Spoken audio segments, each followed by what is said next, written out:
Breaking today, Prince Harry's meltdown over his new biggest fear, being overshadowed by his own nephew. Yeah, that's right. Prince George, who isn't even a teenager yet, is living rent-free in Harry's head.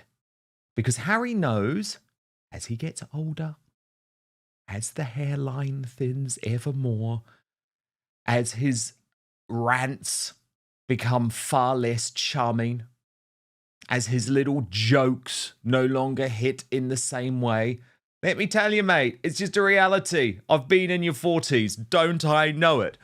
And as a result, cheeky chappy Harry is being replaced. Of course he's been replaced. And unfortunately, the big issue is that this window that he had to really use the time when George was not on active royal duties because of Prince William's wishes for him to have a normal upbringing has been wasted. It's been wasted with ludicrous court battles. It's been wasted with attempts to wrongly accuse the British royal family of things and turn people against Catherine and Prince William. So, let's just look into this. The Hello magazine reporting that Harry's long-standing fear is being overshadowed by Prince William's children.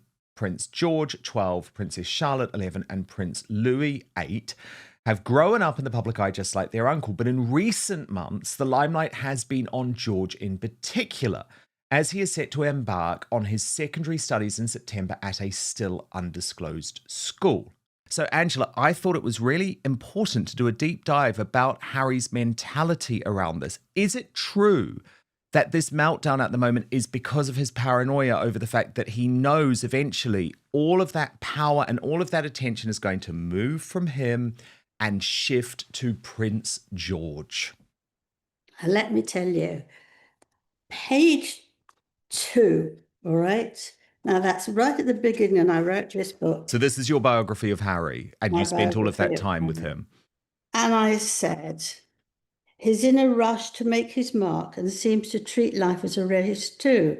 He explained to me, I want to make something of my life. I now feel there is just a smallish window when people are interested in me before Prince George take over, and I've got to make the most of it. Now then, tell me, that happened 10 years ago, right? Now, if he can't think of a way to do something better over 10 years, I've got no sympathy for him. It's a nonsense thing to say. Everybody has people in your family who grow up and do other things. He's got 2 children. Why doesn't he get them out and get them doing things, not with their stuff, their face covered? And I think that was a shocking thing to hear, that he still is saying the same old thing that he's worried about. Grumble, grumble. That's all. He just wants to grumble. But what stopped him was that he asked William if he could look after, help bring up William's children, because he feels he didn't want any of them to have the same awfulness in their lives as he has had. And William said, no, you don't. And he said, well, just let me do a bit of it. And he said, no, you keep away. I'm not having you anywhere near them. And I don't blame him. But you see, he's created something for himself. So he's punished himself. So he's got a reason to moan. I mean, it is absolutely shocking. He's a prince. He's got masses of money. He's got a big house. Okay, he has a wife who tells him what to do all the time. But that was his choice. You can't actually tell somebody this, to write a biography. In 2017, that's when I wrote that, and you're still getting nowhere by 2026. Wouldn't you be ashamed of yourself not saying that with like a long moan? I was furious reading it. Well, 100%, Angela, because that's the point. Your window has closed. Like, yes, there was a window in 2017, because think about that. George, at that point, Angela, was what, 3 or 4 years old? Yes. And you had that window. And I would argue that what Harry has done is waste that opportunity with constant grievance and constant vengeance. Yes, Perfect. That's exactly it. But you can't feel sorry for him Oh, I because don't. he hasn't. I Trust me, mean, I don't. he's had the opportunity, he's had the money, he's had the surrounding. He could have done it. What he really wants to do is to moan, and he will never ever improve on that because he's lost it now, and he'll just go on feeling sort of jealous of George, which is not very nice at all anyway, is it? It's horrible to be jealous of a young child who's full of being brought up very, very well and enjoying life. You know, it's just disgusting, honestly, disgusting. It really is, Angela. But what, I mean, you knew him. So Yes. where does this come from in his psyche? Why is he so embittered given the advantages that he has had in his life? Well, I think when I spent a lot of time with him, just sitting and talking, he would just say, sometimes he would say, I feel much better now. I'm getting much better. I've got there. I am, doing quite well, and I'm going to be able to do this and that. And they're all open. Along comes Meghan, and I'm sorry to say this, but I'm pleased to say it on another level. She has kept on and on and on and on. She has made him hate his family. She's had made him that he's got bad mental health. And actually, you can do that. You can have a person in your life who tries to drown you and make everything awful. And she hasn't tried to make him better. Catherine, you can see, has helped make her husband, William, so much better. He knows what it's like being a father. He knows what it's like being a husband. He's learned it. She's helped him. So you need, if you want a partner, to find someone who's going to help you in your life, not someone who's going to be negative and moan. She moans everything all the time. You know, she's got masses of money. She's still moaning. She's got an amazing place to live in, still moaning. And the two of them are moaning. It's a race. Who's got the worst running or the best running about how awful their lives are? It's nonsense. I've completely put it away. I liked him a lot and I felt sorry for him, but you have to know, every human has to know, it's up to you. You have to try hard. You have to do what you want. You might be ill, but you get someone who makes you feel positive, not someone who pulls you down. And she pulls him down. Anyone, she bangs him on the back. She won't let him talk if she wants to move. She criticizes him for all sorts of things. And so he feels like nonsense, putting him on at the children's table when she was sitting with all the main people there. That's the way you can destroy someone. And look at his face. And he can't do it because he still loves her, or whatever his reason is. He doesn't want to say, whoops, I made a big mistake. You see, all those are not smiling. And she can manipulate him. And I feel that that's what she's done. For years, Prince Harry has insisted that he wants one thing above all else: reconciliation with his family. But despite those public statements, the gap between Harry and the royal family appears as wide as ever. Now, a fresh wave of royal commentary is raising new questions about what Harry may have lost since stepping away from royal life, and whether those losses extend beyond his relationship with King Charles and Prince William. Some reports even suggest Harry has been reflecting on how the family divide could affect his connection with the next generation of royals, including his nephew, Prince George. So, what do we actually know? Since leaving royal duties in 2020, Harry and Meghan have built a new life in California, pursuing media projects, charitable work, and commercial ventures. At the same time, Harry has spoken openly about the emotional impact of his upbringing, his desire to protect his own family, and his hope that reconciliation remains possible. His memoir Spare and several interviews revealed painful family disagreements that became headline news around the world. Those revelations also deepened tensions with the royal family. Prince William has reportedly remained cautious about rebuilding trust, while King Charles has continued carrying out his duties as monarch amid ongoing speculation about family reconciliation. Against that backdrop, new commentary has suggested Harry may be thinking more deeply about the long-term consequences of the royal split. Some commentators point to Prince George, Princess Charlotte, and Prince Louis as reminders of family relationships that have changed dramatically over the past several years. However, it's important to note that claims about Harry's private feelings or conversations have not been officially confirmed. Many headlines rely on unnamed sources or commentary rather than direct statements from the people involved. That's why separating fact from speculation is essential. I just find it so astonishing that, as you say, he knew that he had this time. And let's look back at the 10 years, Angela. I mean, what has he achieved? I mean, we're going to come to the charity collapse in just one moment, but like, what has actually worked? I mean, what could he look back on over the past decade and say, that's my legacy, that's my moment? You know, it has all been grievance. And actually, his arguable achievements, Angela, I mean, I think they're sullied in some way now, actually. Afghanistan has been sullied because of his boasting about his kill count in Spare, for example.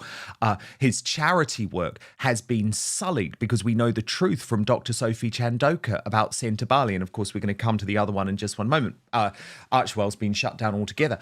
But all of those achievements, if they actually were legacy achievements, Angela, have come before this window that he knew he had, before he met Meghan Markle. Yeah, well, he's a miserable old person. Mm. Let me just say, I don't want to be too, I just say this to you. I mean, you had a bad time, right? Very Yes. bad time. But you didn't sit down and say, I'm lost, I'm finished. You know, you've got up and now you're fantastically successful. And that's you pushing forward. And, you know, they're not going to get the best of me. I'm going to do it, or I want to do this. And you can understand that that's how you can help yourself. Loads of people have worries and problems and difficulties, but you have to find inside yourself that you're going to make it okay. You can't expect a fairy come along and sort of wave something and say, you know, you're going to be okay. He had every possible opportunity, Harry, and yet he would rather grumble or accept the fact that Meghan is telling him that this is awful and she's responsible for him no longer liking his father, his brother, anything like that. And to actually suggest to your brother that you want to help bring up their children when you're such a mess is to take them all out the window, you know. Well, of course, William would have had to be stupid to go along with that. Yes. And in fact, I would argue, Angela, that it's much better for Prince George to have no contact now with Prince Harry whatsoever. Absolutely, you can't. I mean, I think they're very careful that they don't go too close. They would go too close to Harry. They don't want to hear something about him saying, "Oh, you're going to have a nasty time. It's terrible. I remember it all." He could say that in one sentence, and that would be very difficult for William to actually accept that. So that's why they keep very away. That is one of the many reasons they don't want to have anything to do with him, because they're protecting their children. So they have to keep him away from, again, one sentence can land, and from that it can just multiply. Of course. And what is Prince William and Catherine's biggest priority in life? And actually something that they see, Angela, as really their most important duty as royals as well. It's raising the next generation of royals not to be like Prince Harry, not to see themselves as perma-victims. I think it's really interesting, actually, that sort of difference in approach. But again, back to Meghan, she went with him to Africa 2 or 3 days after they'd met. But after that, she didn't want to go again. And so it's been very difficult for him to go. He can't leave her much. That's the sort of loving man he is at that level. And he doesn't want to be there and not be with her. And I think that's it. That's also the two things that he's really done, like the parks, the African parks and Tentabile. He just didn't go very often, or hardly at all. And Tom Sykes is now describing this, Angela, as Harry's charity curse. And he says Archewell has been shuttered, Centre Barley is in civil war. There's these questions swirling about Invictus. What, you're disagreeing? Go on. Well, I don't think it's a curse. It might be unpleasant, but the fact that men there might be attacking people and trying to get rid of them because they want part of the land. That happens a lot with Africa Parks. And in Centaurbley, looking after small children who have come from very, very ill parents. So, you can't say that everyone's got to be well and nice and kind. It's just you've got to be sensible. You've got to be enabled to carry it through. I mean, he loves animals. That's fine. He can help there too. But it is all to do with how you understand what's going on there and then you work at it. It's not a curse. It's just unfortunate that it's happened because this is 2026, the year that we're living in. And you could go around any country now and say what nonsense it is. And this country is absolutely in a state. So, you have to manage within it, but you can't then say you're cursed. I'm very unhappy with this country at the moment. I don't feel I've got a curse. I'm sure you feel the same. Well, I love the royal family and I feel I like to see them all dressed up, showing off, but in the nicest way, and not having sort of casual clothes instead of beautiful clothes. I feel perhaps I'm old-fashioned about it, but I think it's very important, and we know they're grand, and we know they do good work, and they look after us really, and they care about us, and we follow the whole life of their children, teenagers, marriages, through their lives, and I think it's lovely, and I think you can do the odd investiture, but I don't think you just get rid of everything so that you're not taking taxpayers' money. I think in his family, I think he does things not to sort of give them too much money or to get too spoilt. And I think he's learned that from Catherine, not because she wants to not have much money, but she wants to be a family, and that's the most important thing. But I think if you are going to be a king and a queen, you have to wear a nice hat, you have to have a nice outfit, and you should have the clothes that is there for that particular event. So I love it, and it's just something you can look forward to. And if you see the thousands of people who come, if you actually get somewhere where something important is happening, the number of people who are there all round and far away, it's packed. And I think, they come from near and far, and I think it's lovely for them. They sleep for days before they see it. And I think there's nothing wrong with having something lovely like that. I think it's terrible because she was sort of 17 years old before she got involved with these people. And I think she just got swept away because she didn't know what else to do. And I think that as she tried to help out rather than actually say get lost. It's a terrible experience for her, and I can't see how she's got over it because it must be terrible. And Andrew took her to Buckingham Palace or his home, then nearby, and was not appropriate. And I think that she'll never get over that. And yet she was probably far too scared to do anything about it. And with the piece about this, Jeffrey Epstein was described as being overwhelming, and that you felt you had to listen to him and you had to do what he said because he was an extraordinary man and very powerful. Well, if she'd started doing all this at 17 when she really got to know him. So had that 3 years of learning what she should be doing.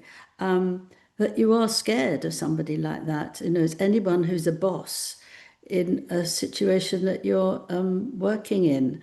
And so you go along with it. But how terrible. think she's 46 now. I don't think she's married or had children or has another job. I don't know exactly. But this man is a nightmare, isn't he? Was a nightmare. Angela Levin, our royal mastermind, Prince Harry's biographer, thank you so much for being here today. Thank you. One of the biggest debates surrounding Harry and Meghan has always centered on responsibility. Critics argue that the couple's public interviews, documentaries, and memoir widened the family divide. Supporters counter that Harry made his own decisions and has consistently said he wanted to tell his side of the story. Whatever view people take, one thing is clear. The relationship between the Sussexes and the royal family remains one of the most closely watched stories in the world. Every appearance, every interview, and every report is analyzed for clues about what might happen next. Will there ever be reconciliation? Could Harry and William rebuild their relationship? And what role, if any, might future family events play in bringing everyone together? Those questions remain unanswered. What is certain is that public interest in the royal story remains enormous. As new reports emerge, it's important to distinguish between verified developments and speculation. For now, there is no official confirmation of many of the private claims circulating in headlines.